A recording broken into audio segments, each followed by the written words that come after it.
Welcome to another edition of SKNIS Week in Review, a weekly program that highlights some of the top stories of the work of the government of St. Kitts and Nevis. I am your presenter, Carissa Franks.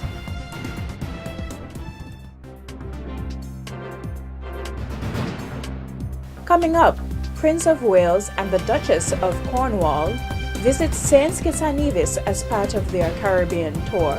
Ambassador-designate of Japan to St. Kitts and Nevis pays courtesy call on Prime Minister Harris, and government to continue support for severed workers of Lutron Lyomeda.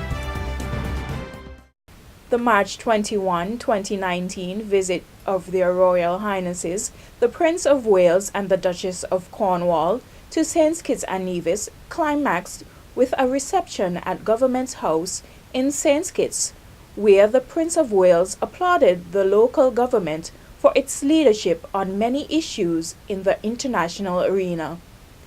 The reception was hosted by Governor-General His Excellency Sir S.W. Tapley Seaton, GCMG, CVO, QC, JP, and was attended by scores of specially invited guests. Among them were members of the Federal Parliament, senior government officials, members of the Diplomatic Corps, notable members of civil society, and other dignitaries. Their Royal Highnesses also interacted with locals who received various honors and awards from Her Majesty Queen Elizabeth II. Governor-General Sir Tapley thanked their Royal Highnesses for visiting St. Kitts and Nevis and welcomed them to the Government House. While at Government House, the Prince of Wales had a private meeting with Prime Minister Dr. the Honourable Timothy Harris. Several pertinent matters were discussed. The Prince of Wales said that he was pleased to be back in St. Kitts and Nevis and witness the eminent strength of the society since the last time he was here some 46 years ago. Over all these years, Nelson, I know that St. Kitts and Nevis has had such remarkable influence in this region and beyond, punching, as they say, well above her weight, and belying the fact that she has the smallest population of any country in the Western Hemisphere. While in St. Kitts and Nevis, their Royal Highnesses visited several historical sites. These included the Berkeley Memorial, erected in 1883, and the National Museum, which is housed in a building that was constructed in 1857. The Prince of Wales visited the Brimstone Hill Fortress National Park, a 17th century fortress designed by the British and built by African slaves. The Prince of Wales was invited to unveil a plaque commemorating his visit to the Fortress National Park, which is also a UNESCO World Heritage Site. The Duchess of Cornwall visited Hermitage Plantation, the oldest existing wooden house in the Caribbean. Their Royal Highnesses after attended a reception at Government House in Nevis. Back in St. Kitts following the reception at Government House at Camp Springfield, their Royal Highnesses traveled to the Robert Llewellyn Bradshaw International Airport at around 7 p.m., where the Governor-General and Prime Minister bade them farewell. Their Royal Highnesses are in the Caribbean for a 12-day tour of 7 islands. The visit to St. Kitts and Nevis was preceded by visits to St. Lucia, Barbados, and St. Vincent and the Grenadines. Other countries that will be visited on this tour are Grenada, Cuba, and the Cayman Islands. His Excellency Tatsuo Hiroyama, Ambassador-designate of Japan to the Federation of St. Kitts and Nevis, paid a courtesy call on Prime Minister Dr. the Honourable Timothy Harris on Tuesday, March 19, at his office at Government Headquarters, where they discussed, in short, the outlook for advancing the relationship between both countries. Prime Minister Harris officially welcomed and congratulated His Excellency Hiroyama on his new post. We welcome you to St. Kitts and Nevis. We are delighted that you have received this elevated status from your government, and you are here to make the relationship with St. Kitts and Nevis and Japan one of the best one. We'll be relying, of course, on your skills and, of course, the confidence of your government in you to put that to work for the mutual benefit of our two countries. Dr. Harris used the occasion to comment on the diplomatic relations enjoyed between both countries dating as far back as 1985. We have built on that through cooperation in a number of areas, including matters to do with IWC, fishing, infrastructure, etc. And we have quite a bit of projects, including our fisheries market and several other infrastructural development to show for that. So I want to welcome you, say we look forward to broadening and deepening the cooperation between our two countries, to look at some new areas, and we hope that your government, as an important player internationally, would assist us in advocacy in terms of some of the matters which are of significant importance to us as small island states and to us in the Caribbean. His Excellency Hiroyama shared similar sentiments and gave his support to ensure that the relationship between both countries continues to grow from strength to strength. I'm convinced that our two countries, for more than 30 years, have established excellent relationship. So my humble task is to further advance our excellent relations. I think our excellent relationship is based on our shared common values that include democracy, human rights, and rule of law. And particularly for the last 30 years or so, we have been cooperating in the areas of fisheries and more recently the disaster management, prevention and management, and also climate change. This was His Excellency Hiroyama's first official visit to the Federation. On March 18, he presented his credentials as the new ambassador as well as letters of recall of his predecessor to His Excellency the Governor General, Sir S.W. Tapley Seaton, GCMG, CVO, QC, JP. His Excellency Hiroyama previously served as Consul General to Japan in Perth, Australia.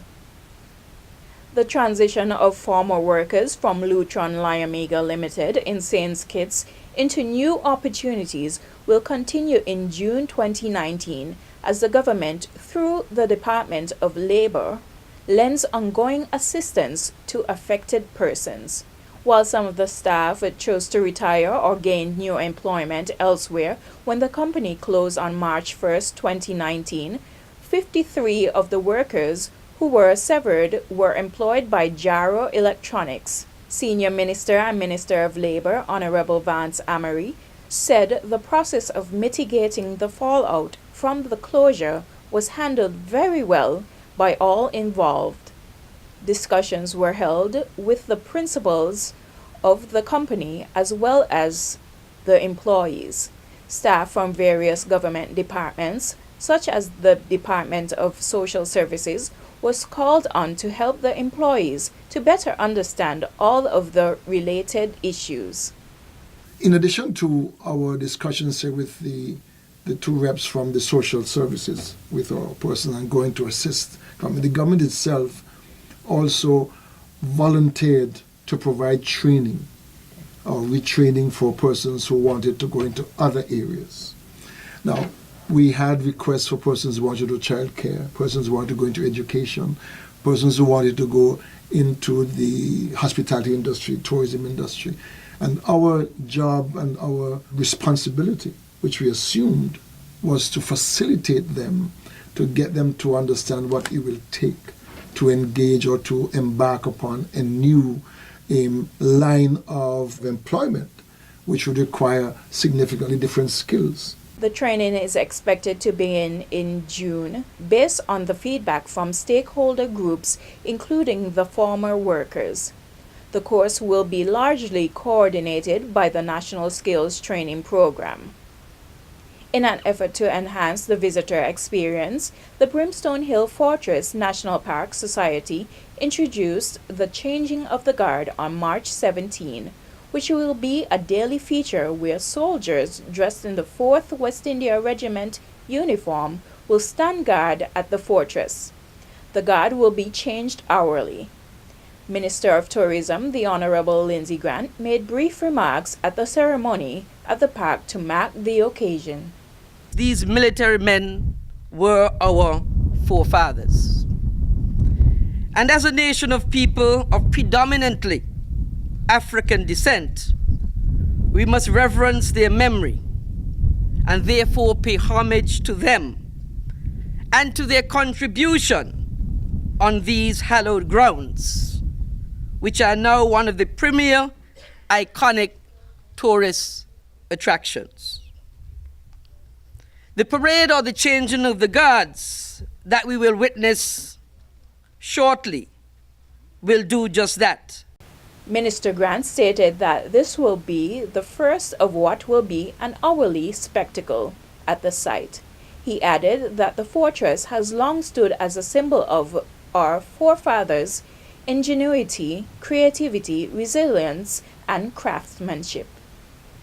The Caribbean Green Tech Startup Bootcamp, organized by the Caribbean Climate Innovation Center, CCIC, along with the Ministry of Trade, was held from March 19 to 21, where entrepreneurs were empowered with the skills and tools relevant to start up a sustainable green business. There are untapped opportunities within the green technology area and sector in St. Kitts and Nevis, says Minister of International Trade, Industry, Commerce and Consumer Affairs, the Honorable Lindsay Grant, noting that the immediate action is necessary not only to address the growing demand of green technology, but also to address the increasing risks to the environment. The growth potential of green technology is boundless, with prospects and expectations to contribute significantly to our country's transformation into a high-valued added economy. The minister stated that the workshop was timely as it provided all participants a valuable opportunity to stay abreast with key developments in green technology, to build a pipeline of innovative and sustainable clean tech startups, and equally important, to build or improve the existing ecosystems supporting clean technology for entrepreneurs. Present at the session were a number of experts from St. Kitts and Nevis, representing the various sectors. Project Manager, CCIC, Carlington Burrell, stated that it was important for entrepreneurs to learn from the experts who gave their time to share insights of their respective fields. He said it was also a chance for the entrepreneurs to create great ideas or innovative changes. Through these programs, we have provided access to finance, mentorship, access to market, training and development, scaling and growing these companies who have the desire to find the strength to develop clean tech solutions so that we can have greater economic development. Leading up to the Caribbean Green Tech Startup Bootcamp, the Caribbean Climate Innovation Center, CCIC, along with the Ministry of Trade, hosted an idea generation session at the Customs and Excise Department on March 18, where green sector experts gave entrepreneurs the guidance and support on how to generate new ideas to create viable green businesses. Over the past 2 years, students of the Terrell Williams Primary School have been receiving a well-balanced breakfast thanks to the efforts and generosity of the Honorable Lindsay Grant, Parliamentary Representative for Constituency Number 4.